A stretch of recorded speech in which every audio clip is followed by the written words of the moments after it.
ബാപ്പമാരൊരിക്കലും മക്കൾക്ക് പ്രതികൂലമായി ദ്വാരക്കാൻ പാടില്ല എന്ന് ഹബീബ് റസൂലുള്ളാഹി സ്വല്ലല്ലാഹു അലൈഹി വസല്ലം പഠിപ്പിച്ചു. എത്ര കുരുത്തക്കേട് മക്കൾ ചെയ്താലും വലാ തദഉ വലാ ഔലാദിക്കും, മക്കൾക്കെതിരായി ദ്വാരക്കരുത്. ബാപ്പാന്റെ ഉമ്മാന്റെ ദുആന് ഇജാബത്തുണ്ടെന്ന് കരുതിയിട്ട് തോന്നും പോലെ ദ്വാരക്കാൻ പാടില്ല. അവർക്ക് അനുകൂലമായിട്ട് അത് ദ്വാരക്കേണ്ടത്. ഉസ്താദെ എത്ര പറഞ്ഞിട്ടും കേൾക്കാതിരുന്നാലും അനുകൂലമായിട്ട് ദ്വാരക്കണം. പ്രതികൂലായിട്ട് ഒരിക്കലെങ്ങാനും ദ്വാരന്നിട്ട് കേടായിപ്പോയാ പിന്നെ നന്നാക്കി എടുക്കാൻ കഴിയൂല. അബ്ദുല്ലാഹിൽ മുബാറക് റളിയല്ലാഹുവിന്റെ അടുക്കൽ ഒരു ബാപ്പ മോനെ കൊണ്ടുവന്നു. എന്റെ മോൻ എത്ര പറഞ്ഞിട്ടും കേൾക്കുന്നില്ല, നിങ്ങളൊന്ന് പറഞ്ഞു നന്നാക്കണം എന്ന് പറഞ്ഞു. മഹാനവർകൾ ചോദിച്ചു, കണ്ടവാടെ തന്നെ ചോദിച്ചു, ഹൽ ദഅഉത അലൈഹി, ഈ കുട്ടിക്ക് എതിരായി നിങ്ങൾ ദ്വാരുന്നിരുന്നോ എന്ന് ചോദിച്ചു ബാപ്പാനോട്. ബാപ്പ പറഞ്ഞു, ഒരിക്കങ്ങനെ ദ്വാരുന്നിരുന്നോ. മഹാനവർകൾ പറഞ്ഞു, നിങ്ങളാണ് കേടുവരുത്തിയത്, നിങ്ങൾ എന്നെ നന്നാക്കിക്കോ എന്ന് പറഞ്ഞു. എനിക്ക് നന്നാക്കാൻ കഴിയൂല. ബാപ്പയോടും ഉമ്മയോടും മക്കള് പ്രതികൂലമായി പ്രവർത്തിച്ചു എന്ന് കൂട്ടിക്കോളും. അങ്ങനെ വല്ലതും പറഞ്ഞു, അങ്ങനെ വല്ലതും ചെയ്തു, അനുകൂലമായി ദ്വാരക്കണം. പ്രതികൂലമായി ദ്വാരുന്നാൽ അങ്ങനെ സംഭവിക്കൂലേ? സംഭവിക്കും. പക്ഷെ പിന്നെ ആ സങ്കടം തന്നെ കണ്ട് സഹിക്കേണ്ടി വരൂലേ? ഉമ്മ പ്രതികൂലമായി ദ്വാരുന്നിട്ടല്ലേ വലിയ ബഹുമാനപ്പെട്ട ജുറൈജ് റളിയല്ലാഹുവിന് പ്രതികൂലമായ അവസ്ഥ ഉണ്ടായത്. ജുറൈജ് റളിയല്ലാഹുവിന് കൂടാരത്തിൽ നിസ്കരിക്കുകയായിരുന്നു. നിസ്കരിക്കുന്ന നേരത്താണ് ഉമ്മ പുറത്തു വന്ന് വിളിച്ചത്, യാ ജുറൈജ്. ബനൂ ഇസ്രായേലിൽ ജീവിച്ചൊരു പണ്ഡിതനാണ് ജുറൈജ് റളിയല്ലാഹു. ഒരു കൂടാരം മലക്ക് മുകളിൽ കെട്ടിയിട്ട് അതിന്റെ ഉള്ളിൽ നിസ്കരിക്കുകയാണ്. ഉമ്മ വന്ന് വിളിച്ചു, മോനെ ജുറൈജ്. നിസ്കാരത്തിലാണ്. മഹാനവറുകളുടെ മനസ്സിൽ, പടച്ചോനെ ഉമ്മ വന്ന് വിളിക്കുന്നു, ഞാനാണെങ്കിൽ നിനക്കുള്ള നിസ്കാരത്തിലുമാണ്. ഉത്തരം ചെയ്തില്ല. സുന്നത്ത് നിസ്കാരത്തിൽ ഉമ്മ വിളിച്ചാൽ കൈയഴിച്ച് ഉത്തരം ചെയ്യണം. ബാപ്പ വിളിച്ചാലും കൈയഴിച്ച് ഉത്തരം ചെയ്യണം. വല്യപ്പ വിളിച്ചാലും കൈയഴിച്ച് ഉത്തരം ചെയ്യണം. വല്യമ്മ വിളിച്ചാലും കൈയഴിച്ച് ഉത്തരം ചെയ്യണം. ബാപ്പാന്റെയും ഉമ്മാന്റെയും വല്യപ്പാന്റെയും വല്യമ്മാന്റെ ഒക്കെ വിളിക്ക് അത്രയും വലിയ സ്ഥാനമുണ്ടെന്നർത്ഥം. വലിയ പരിഗണിക്കണം. അവരെ വിളി സാധാ വിളിയായി കൂട്ടിക്കൂടാ. അതിനേക്കാളും വലിയ വിളിയാണ് അഷ്റഫുൽ ഖൽഖ് സല്ലല്ലാഹു അലൈഹി വസല്ലം തങ്ങളുടെ വിളി. ഫർള് നിസ്കാരത്തിലാണെങ്കിൽ പോലും കൈയഴിച്ച് ഉത്തരം ചെയ്യണം എന്നാണ് മഹാന്മാരായ പണ്ഡിതന്മാർ പഠിപ്പിച്ചത്. ജുറൈജ് റളിയല്ലാഹുവിനെ വിളിക്കാൻ രണ്ടാമത്തെ ദിവസവും ഉമ്മ വന്നപ്പോൾ മഹാനവറുകൾ നിസ്കാരത്തിലാണ്. അപ്പോഴും പറഞ്ഞു, യാ റബ്ബി ഉമ്മി വ സ്വലാത്തി. പടച്ചോനെ, ഉമ്മ വിളിക്കുന്നു, നിസ്കാരാണല്ലോ, എന്താ ചെയ്യേണ്ടത്? മൂന്നാമത്തെ ദിവസവും വന്നപ്പോഴും അങ്ങനെ തന്നെ. 3 ദിവസം വന്നിട്ടും മകൻ വിളിച്ചിട്ട് ഉത്തരം ചെയ്യാതിരുന്നപ്പോ സങ്കടം കൊണ്ട് ആ ഉമ്മ ഒറ്റ വാക്ക് പറഞ്ഞു പോയി, അല്ലാഹുമ്മ ലാ തുമിതുഹു ഹത്താ യൻദുറ ഇലാ വുജൂഹിൽ മൂമിസാത്ത്. അല്ലാഹുവേ, എൻ്റെ മോന് വലിയ ആലിമാണ്, വലിയ ആബിദാണ്. 3 ദിവസം ഞാൻ വന്നവന്റെ കൂടാരത്തിന്റെ പിറകിൽ നിന്ന് വിളിച്ചിട്ട് ഉത്തരം ചെയ്തിട്ടില്ല. വേശ്യപ്പെണ്ണുങ്ങളുടെ മുഖത്തേക്ക് നോക്കുന്നത് വരെ എന്റെ മോനെ നീ മരിപ്പിക്കല്ല അല്ലാ. എന്റെ മോന് മരിക്കുന്നതിന്റെ മുമ്പ് വേശ്യപ്രവർത്തനം നടത്തുന്ന സ്ത്രീകളുടെ മുഖത്തേക്ക് നോക്കേണ്ട ഒരു ദൗർഭാഗ്യകരമായ അവസ്ഥ എന്റെ മോനുണ്ടാകണം. ജീവിതത്തിൽ ഇതുവരെ അങ്ങനെ നോക്കാത്ത മോനാണ്. ജീവിതത്തിൽ ഒരു വേശ്യപ്പെണ്ണിനെയും കാണാത്ത മോനാണ്. ആബിദാണ്, ആലിമാണ്. പക്ഷേ പ്രതികൂലമായി ദ്വാർന്നാൽ ആ ദുആ പറ്റിപ്പോകും. അതുകൊണ്ടാണ് അങ്ങനെ ദ്വാർക്കരുത് എന്ന് നബി സല്ലല്ലാഹു അലൈഹി വസല്ലം തങ്ങൾ പഠിപ്പിച്ചത്. അനുകൂലമായിട്ട് മാത്രം ദുആ ചെയ്യണം. സഹോദരന്മാരെ, ജുറൈജ് റളിയല്ലാഹു അൻഹുവിന്റെ പേരിൽ ഒരു കൂട്ടം ആളുകൾ ഫിത്നയുണ്ടാക്കാൻ ഒരുങ്ങിയപ്പോ ഒരു പെണ്ണതാ അതിന് അനുകൂലമായി വന്നു. ഒരു വേശ്യപ്പെണ്ണ് വന്നിട്ട് പ്രസവിച്ചിട്ട് കുട്ടിയുമായിട്ട് അങ്ങാടിയിൽ വന്നു. ആ പെണ്ണ് പറഞ്ഞു, എന്റെ കയ്യിലുള്ള കുട്ടി ആരുടേതാണെന്നറിയുമോ?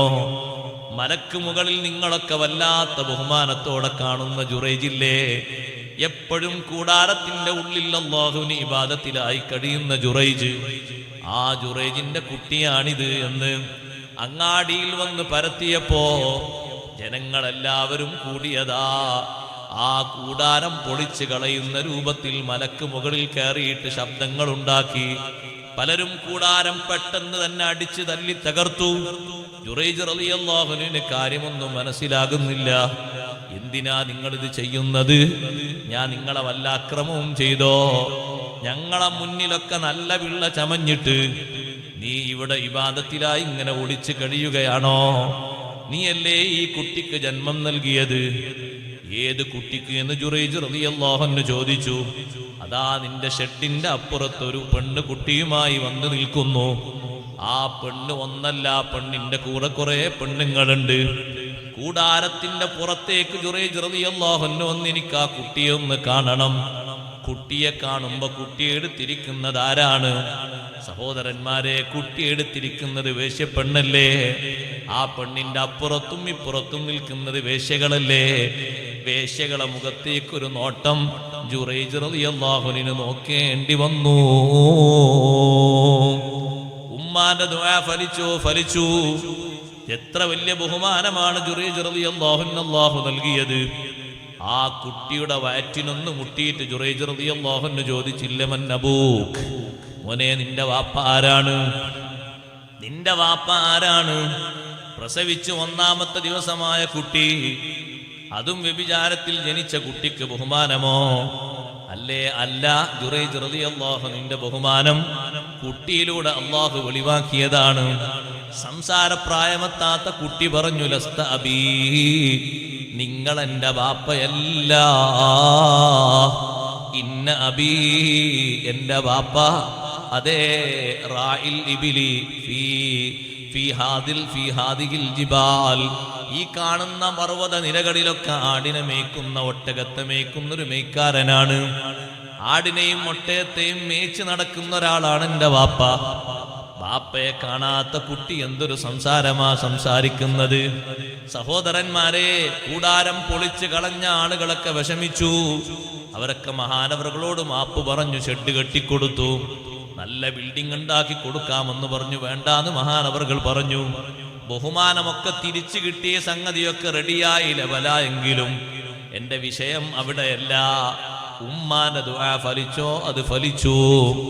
അത് കണ്ടു, അനുഭവിച്ചു. ബാപ്പമാരെ, ഉമ്മമാരെ, നമ്മുടെ മക്കള് കുസൃതി കാണിച്ച് എന്തെങ്കിലും ഷർറിലോ മറ്റോ പെട്ടുപോയിട്ട് ഏതെങ്കിലും തരത്തിൽ സഹിക്കാൻ കഴിയാത്ത വാക്ക് പറയുമ്പോ, പ്രവൃത്തി പറയുമ്പോ നമ്മൾ സ്വീകരിക്കേണ്ട നിലപാട് എങ്ങനെയാണെന്നറിയോ? സങ്കടം പെടുത്തുന്ന കാര്യങ്ങളുമായി ഒരു ബാപ്പാന്റെ കൂടെ 10-70 കൊല്ലം ജീവിച്ച മക്കളുണ്ട്. ബാപ്പാക്ക് സങ്കടപ്പാടേ ആ മക്കൾ ഉണ്ടാക്കിയിട്ടുള്ളൂ. അതാരാന്നറിയുമോ? ഖുർആൻ പഠിപ്പിക്കുന്നുണ്ട്. നബിയുല്ലാഹി യഖൂബ് അലൈഹിസ്സലാം 10 മക്കള്, ഒരു ഭാര്യയിൽ ജനിച്ച 10 മക്കളും ബാപ്പക്ക് സങ്കടപ്പാടല്ലേ വരുത്തിയത്? ഒരു കൊല്ലമാണോ? അല്ല, 70 കൊല്ലമാണ് ബഹുമാനപ്പെട്ടവര് സഹിച്ചത്, ക്ഷമിച്ചത്. അത്രയും കൊല്ലം ആ മക്കൾക്കെതിരെ ഒരു വാക്ക് അല്ലാഹുവിനോട് ദുആ ചെയ്തോ? ഇല്ല. തെറ്റുകുറ്റങ്ങൾ ബോധ്യപ്പെട്ട മക്കള് ഞങ്ങൾക്ക് മാപ്പ് തരണം ബാപ്പാന്ന് പറഞ്ഞപ്പോ ശാഠ്യം പിടിച്ചോ? ഇല്ല. നിങ്ങൾക്ക് മാപ്പ് തരൂലാന്ന് പറഞ്ഞോ? ഇല്ല. ഒരുപാട് നഷ്ടം നിങ്ങൾ എനിക്ക് വരുത്തിയത് കൊണ്ട് നിങ്ങൾക്ക് പൊറുക്കാൻ കഴിയൂലെന്ന് പറഞ്ഞോ? ഇല്ലേ, ഇല്ല. കരഞ്ഞ് കരഞ്ഞ് വിഷമിച്ച് ഒറ്റക്കിരുന്നും മറ്റുമൊക്കെ ഒരുപാട് കരഞ്ഞ് സങ്കടപ്പെട്ട യാക്കൂബ് നബി അലൈഹിസ്സലാമിനെ പോലെ 70 കൊല്ലം സഹിച്ച ഉമ്മമാര് നമ്മളെ നാട്ടിലുണ്ടോ? ഇല്ലല്ലോ. 70 കൊല്ലം മക്കളെ കാര്യം കൊണ്ട് സഹിച്ച ബാപ്പമാരുണ്ടോ? ഇല്ലല്ലോ. ഇത്രയും കൊല്ലം സഹിച്ച് നടന്നിട്ടും വെള്ളിയാഴ്ച രാത്രി എഴുന്നേറ്റ് പാതിരാ സമയത്ത് അള്ളാഹുവിലേക്ക് കയ്യുയർത്തിയിട്ട് മഹാനവറുകൾ ദ്വാർക്കുന്നത്, എന്റെ 10 മക്കളും എന്നോട് അന്യായം ചെയ്തവരായി അല്ലാ, മാപ്പ് കൊടുക്കണേ അല്ലാ, നന്നാക്കി കൊടുക്കണേ അല്ലാ.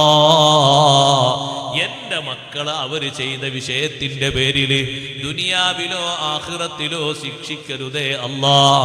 എന്റെ മക്കള് നല്ലവരായി ഉത്കൃഷ്ടരായി സ്വാലിഹീങ്ങളായി ആലിമീങ്ങളായി നല്ല ആളുകളായി ജീവിക്കുന്ന രൂപഭാവം എനിക്ക് കാണിക്കണേ അല്ലാ. വെള്ളിയാഴ്ച രാവ് ദുആഇനും ദിക്റിനും വലിയ പോരിശയാക്കപ്പെട്ട രാത്രിയാണ്. അത്തായ നേരത്തെ എഴുന്നേറ്റ് ഉമ്മമാരെ നല്ലോണം ദ്വാർക്കണം. മക്കളെ നല്ല ഭാവിക്ക് വേണ്ടി ഉപ്പമാര് നല്ലോണം ദ്വാർക്കണം. എത്ര സുഖമുള്ള റൂമിലാണ് കിടക്കുന്നതെങ്കിലും ആഴ്ചയിൽ മുഴുവൻ രാത്രികളിലും ദ്വാർക്കുന്നവരുണ്ടത് പോകട്ടെ. ഒരു വെള്ളിയാഴ്ച രാത്രിയെങ്കിലും സുബ്ഹിന്റെ മുമ്പ് എഴുന്നേറ്റ് ഒരു 10-15 മിനിറ്റ് സമയമേ നമുക്ക് വേണ്ടി വരുന്നുള്ളൂ. ഒന്ന് ഉളു എടുത്തൊരു 2 റക്അത്ത് നിസ്കരിച്ച് അല്ലാഹുവിലേക്ക് കൈ ഉയർത്തിയിട്ട് ഹംദും സലാത്തും ചൊല്ലിയിട്ട് നമ്മളെ ഭാവിക്ക് വേണ്ടി മക്കളെ ഭാവിക്ക് വേണ്ടി ദുനിയാവും ആഖിറവും സലാമത്താകുന്നതിന് വേണ്ടി 2 ലോകത്തും വിജയം ലഭിക്കുന്ന മക്കളാകുന്നതിന് വേണ്ടി ഫാസിഖീങ്ങളാകാതിരിക്കാൻ, നാടിനോ നാട്ടുകാർക്കോ കുടുംബക്കാർക്കോ ശല്യമുള്ള ആളുകളാകാതിരിക്കാൻ, കുടുംബത്തിന് വേണ്ടപ്പെട്ട മക്കളാകാൻ, ബാപ്പക്ക് ഉമ്മക്ക് മരണാനന്തരവും ഉപകരിക്കുന്ന മക്കളാകാൻ, അവർക്കുണ്ടാകുന്ന മക്കളെ നല്ല നിലക്ക് പോറ്റുന്ന മക്കളാകാൻ, അതേ സേവന താല്പര്യമുള്ള നല്ല മക്കളായി കിട്ടാൻ ആത്മാർത്ഥമായി ഒന്ന് കൈയുയർത്തിയിട്ട് അള്ളാഹുവിനോടൊന്ന് പറഞ്ഞു നോക്കൂ. ഒരിക്കലും റബ്ബ് സുബ്ഹാനഹു വ തആല ആ ദുആ തള്ളിക്കളയൂല. നബിയുല്ലാഹി യാക്കൂബ് അലൈഹിസ്സലാം മക്കള് വന്നിട്ട് സങ്കടത്തോടെ പറഞ്ഞു, ബാപ്പാ ഞങ്ങൾക്ക് തെറ്റാണ് പറ്റിയത്, അബദ്ധമാണ് പറ്റിയത്. 1 കൊല്ലോ 2 കൊല്ലോ അല്ല.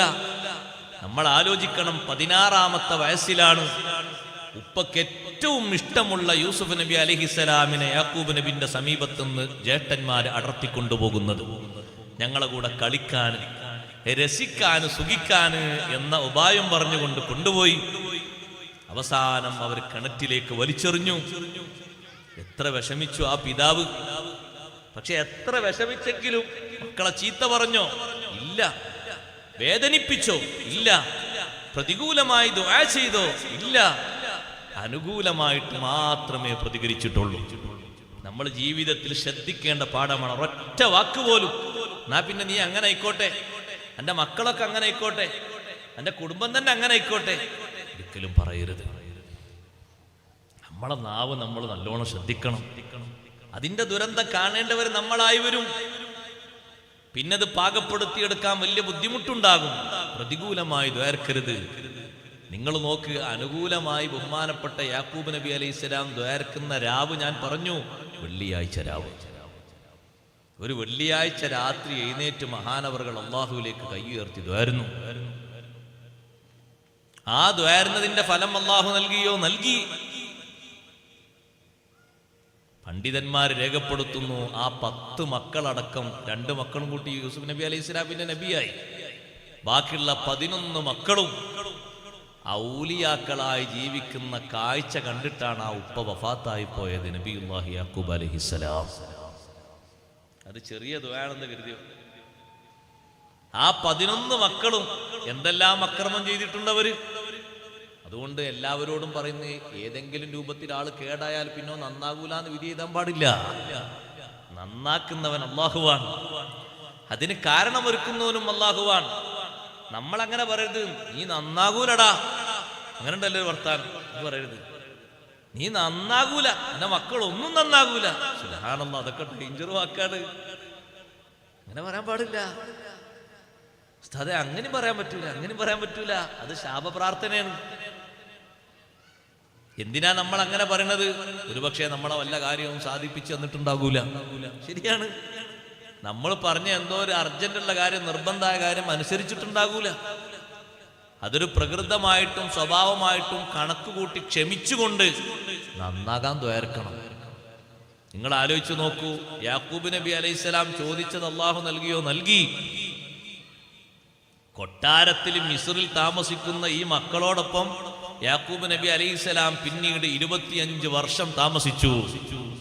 ഖുർആൻ പണ്ഡിതന്മാർ പഠിപ്പിക്കുന്നു, 25 വർഷം താമസിച്ചത് നേരത്തെ 70 വർഷം സഹിച്ച ആ സഹനങ്ങളൊക്കെ മാറിയിട്ട് മനസ്സിന് നല്ല തൃപ്തിയുള്ള, നല്ല സന്തോഷമുള്ള ഏറ്റവും നല്ല കൺകുളിർമയാർന്ന മക്കളെ അനുഭവിച്ചുകൊണ്ടാണ് ആ ഉപ്പ 25 കൊല്ലം പിന്നെ ആ മക്കളോടൊപ്പം താമസിച്ചത്. എന്താണ് അതിന്റെ കാരണം? മക്കള് വന്ന് കുറ്റം ചെയ്തത് അവര് ബോധ്യപ്പെടുത്തിയപ്പോൾ വാശി പിടിച്ചു നിന്നില്ല, പൊരുത്തപ്പെടൂല എന്ന് പറഞ്ഞില്ല. പകരം പറഞ്ഞത് സൗഫ അസ്തഗ്ഫിറു ലക്കും റബ്ബി ഇന്നഹു ഹുവൽ ഗഫൂറുർ റഹീം. മക്കളെ, നിങ്ങൾക്ക് വേണ്ടി ഞാൻ അല്ലാഹുവിനോട് ദുആർക്കും, നിങ്ങളെ പാപം പൊറുക്കാൻ വേണ്ടി ഞാൻ അല്ലാഹുവിനോട് തേടും.